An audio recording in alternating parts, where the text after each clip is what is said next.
Hello everyone, welcome back to my channel.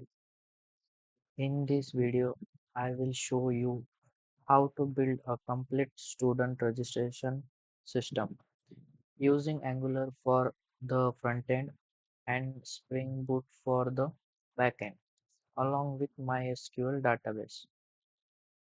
This is a full stack project where we'll perform a CRUD operations like adding, view, and deleting student data.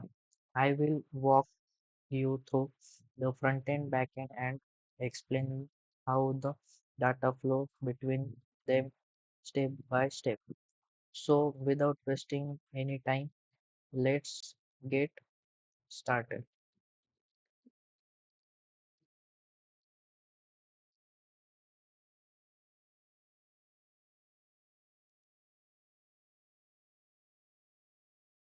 यहाँ पर हम अभी data input करते हैं.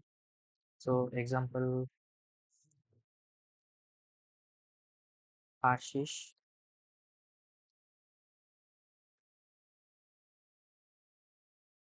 मस्के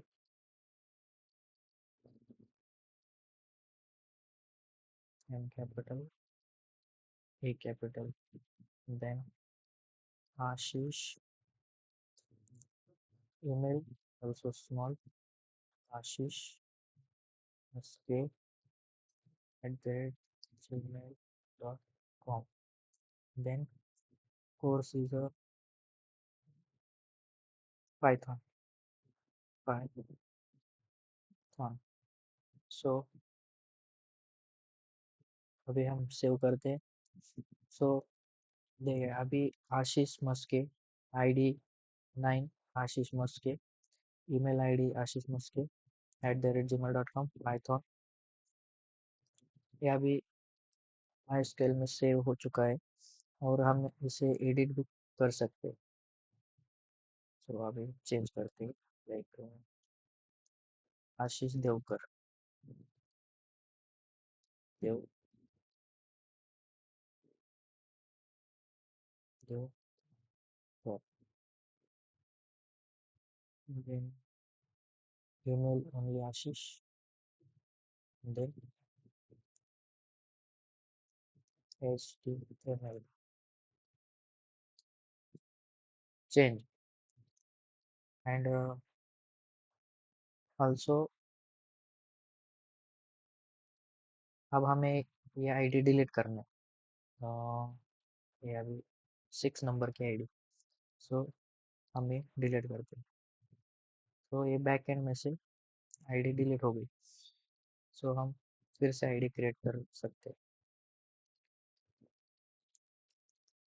तो फिर से उदय eight 123 set. सो ये फिर से क्रिएट हो गया आईडी. तो इसका वर्किंग अभी इसका वर्किंग देखते हैं. तो चलते हैं आगे.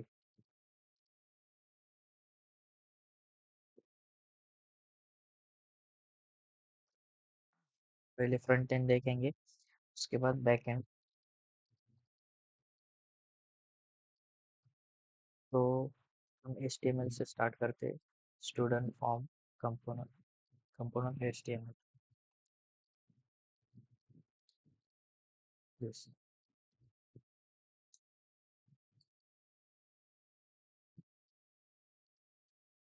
हाँ.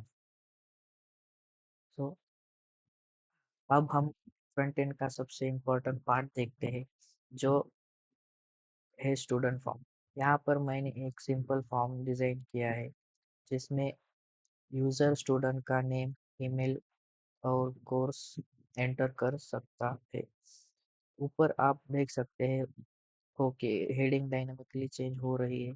अगर स्टूडेंट आईडी है तो एडिट स्टूडेंट शो होता है, नहीं तो ऐड स्टूडेंट शो होता है. इस फॉर्म में मैंने एंगुलर को two way data binding use किया है यूजिंग ng मॉडल, जिससे input value directly student object में स्टोर होती है यहाँ पर हर इनपुट फील्ड रिक्वायर्ड है, इसलिए जब तक फॉर्म वैलिड नहीं होता तब तक सबमिट बटन विजिबल रहता है। जब यूजर फॉर्म सबमिट करता है तब ऑन सबमिट फंक्शन कॉल होता है जो डाटा बैकएंड एपीआई को सेंड करता है। और अगर हम एडिट मोड में है तो एक कैंसल बटन भी शो होता है जिससे हम फॉर्म रिसेट कर सकते हैं। Next, student component test.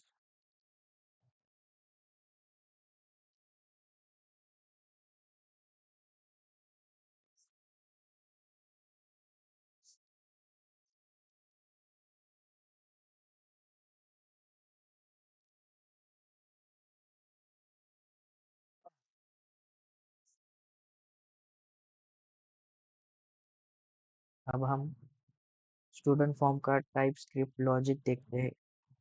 यहाँ पर मैंने स्टूडेंट फॉर्म कंपोनेंट बनाया है जो फॉर्म का पूरा डाटा हैंडल करता है। सबसे पहले मैंने एक स्टूडेंट ऑब्जेक्ट डिफाइन किया जिससे नेम, ईमेल और कोर्स स्टोर होते हैं।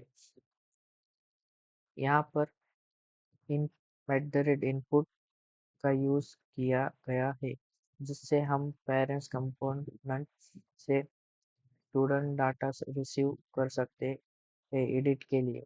और @output का यूज किया है जिससे हम पेरेंट कंपोनेंट को नोटिफाई कर सकते हैं जब डाटा अपडेट हो जाए।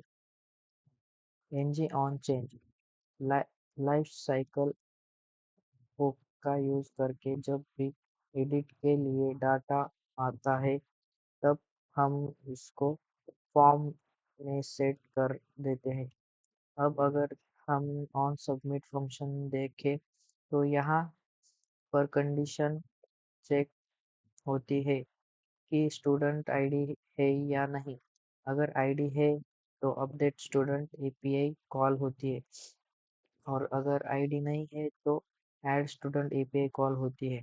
दोनों केस में डाटा सक्सेसफुली सेव होने के बाद फॉर्म्स रिसेट होता है और लिस्ट रिफ्रेश होती है। यहाँ पर रिसेट फॉर्म फंक्शन फॉर्म का क्लियर करता है और रिफ्रेश लिस्ट इवेंट इमिट करता है जिससे अपडेट डाटा लिस्ट में शो हो जाता है। Next, student dot PS file explain कर दो। अब स्टूडेंट सर्विस देखते हैं जो फ्रंट एंड को बैक एंड से कन्वर्ट करता है। यहाँ पर मैंने एक स्टूडेंट सर्विस बनाया है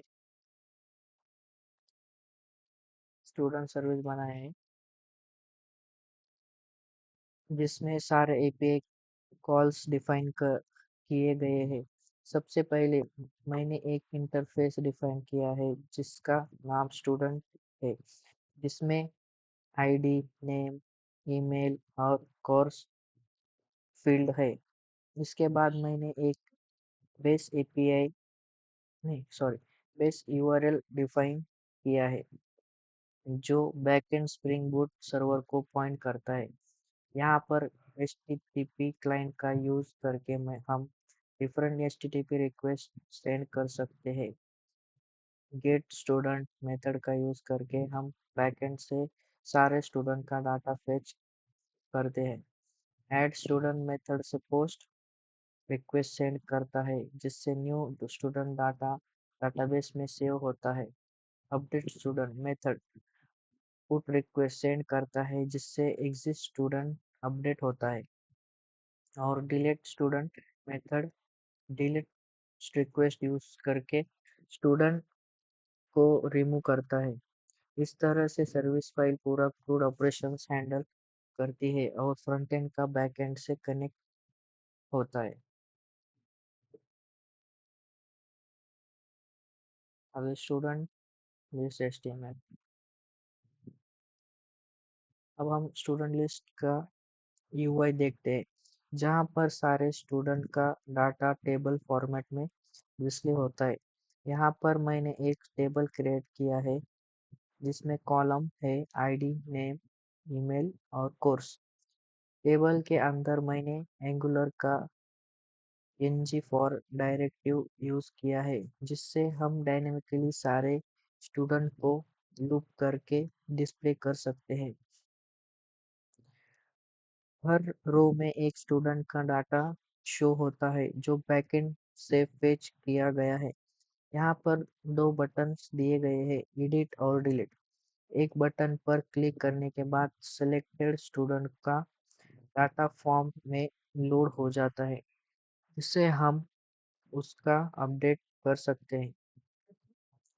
और डिलीट बटन पर करने से स्टूडेंट डायरेक्टली डेटाबेस से रिमूव हो जाता है। इस तरह से कंपोनेंट यूजर को कंप्लीट कंट्रोल देता है डाटा को व्यू, एडिट और डिलीट करने के लिए।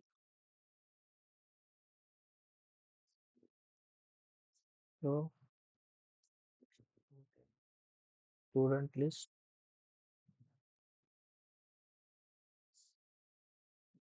Check this. तो हम स्टूडेंट लिस्ट का टाइपस्क्रिप्ट लॉजिक देखते हैं। यहाँ पर मैंने स्टूडेंट लिस्ट कंपोनेंट बनाया है जो बैकएंड से डाटा फेच करके टेबल में डिस्प्ले करता है। सबसे पहले मैंने एक स्टूडेंट एरे डिफाइन किया है जिसमें सारा स्टूडेंट डेटा स्टोर होता है। ng on init life cycle hook का यूज करके कंपोनेंट लोड होते हैं। हम लोड स्टूडेंट फंक्शन कॉल करते हैं। इस फंक्शन में हम स्टूडेंट सर्विस का यूज करके बैकएंड से डाटा फेच करके करते हैं और स्टूडेंट एरे में स्टोर कर देते हैं। यहाँ पर ng on change भी यूज किया गया है, जिससे सब सभी डाटा अपडेट होता है, लिस्ट ऑटोमेटिकली रिफ्रेश हो जाती है। अब अगर हम एडिट फंक्शन देखें तो जब यूजर एडिट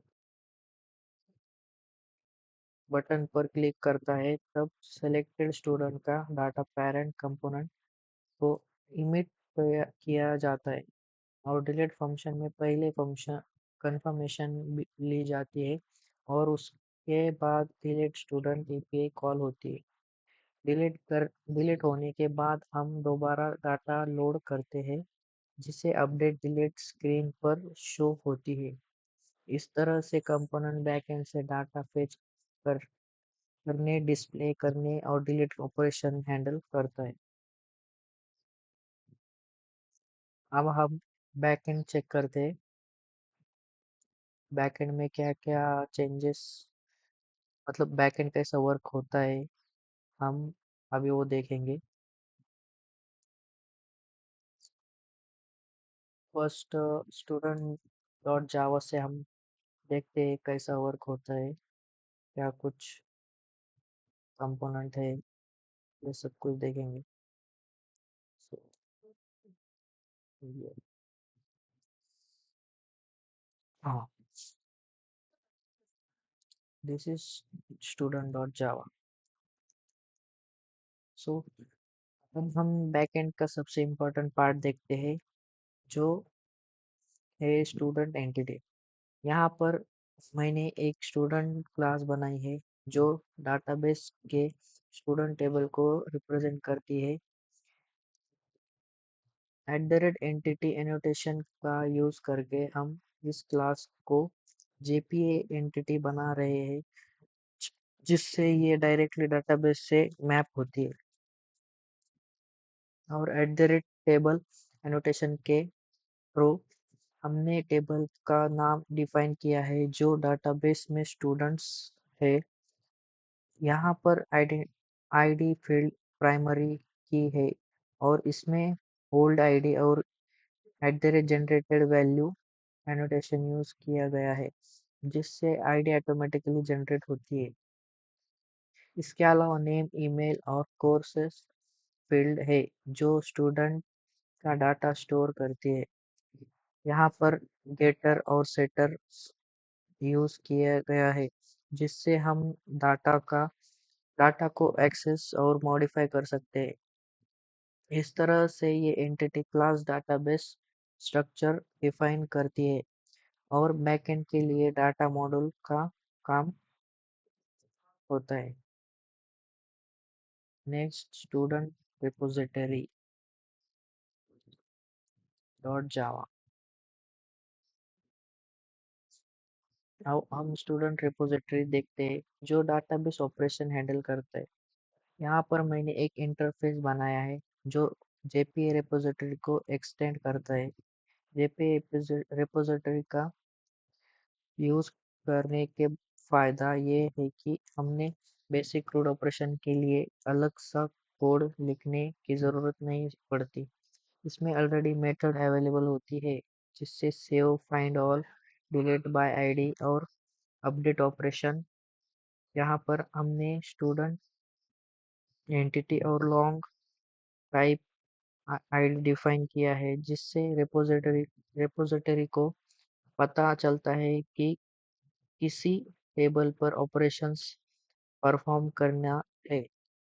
इस तरह से ये रिपोजिटरी लेयर बैकएंड और डाटाबेस के बीच कनेक्शन का काम करता है।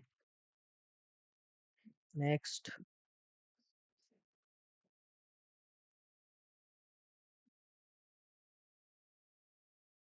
स्टूडेंट सर्विस डॉट जावा।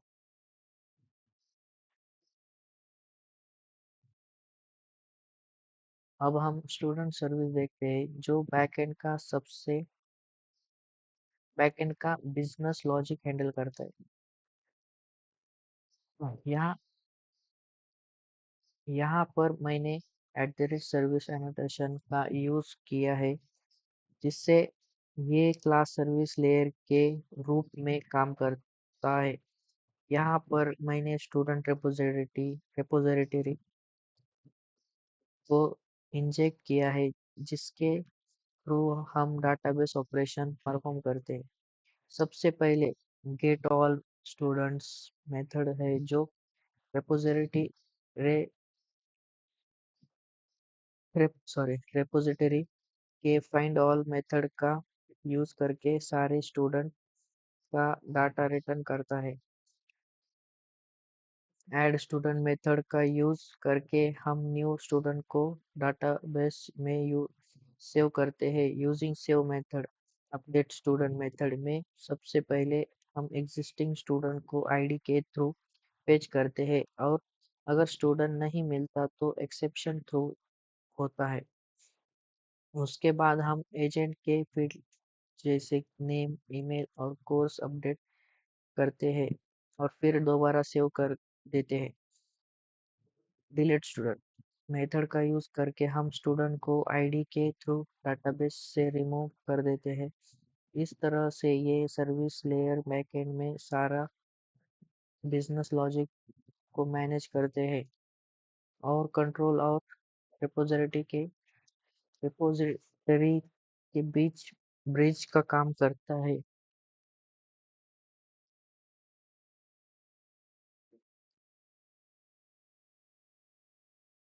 अब हम बैकएंड का सबसे इम्पोर्टेंट पार्ट देखते हैं जो है स्टूडेंट कंट्रोलर। यहाँ पर मैंने रेस्ट कंट्रोलर एनोटेशन का यूज किया है जिससे ये क्लास रेस्ट एपीआई हैंडल करती है। रिक्वेस्ट मैपिंग के थ्रू हमने बेस यूआरएल डिफाइन किया है जो है एपीआई स्टूडेंट। यहाँ पर क्रॉस ओरिजिन का यूज किया गया है जिससे एंगुलर फ्रंटेंड बैकएंड से कनेक्ट कर सके बिना किसी क्रॉस इशू के। अब हम एपीआईज देखते हैं। सबसे पहले गेट मैपिंग है जो सारे स्टूडेंट का डाटा रिटर्न करता है। पोस्ट मैपिंग का यूज करके हम न्यू स्टूडेंट का डेटा ऐड करते हैं जिससे फ्रंट एंड से डाटा रिक्वेस्ट बॉडी के थ्रू आता है। पुट मैपिंग का यूज अपडेट के लिए होता है जिससे हम आईडी के थ्रू एग्जिस्टिंग स्टूडेंट को अपडेट करते हैं। और डिलीट मैपिंग का यूज करके हम स्टूडेंट को आईडी के थ्रू डिलीट कर सकते हैं। यहाँ पर हर एपीआई इंटरनली सर्विस लेयर को कॉल करती है जहाँ एक्चुअली लॉजिक परफॉर्म होता है। इस तरह ये कंट्रोलर फ्रंट एंड और बैक एंड के बीच कम्युनिकेशन हैंडल करता है।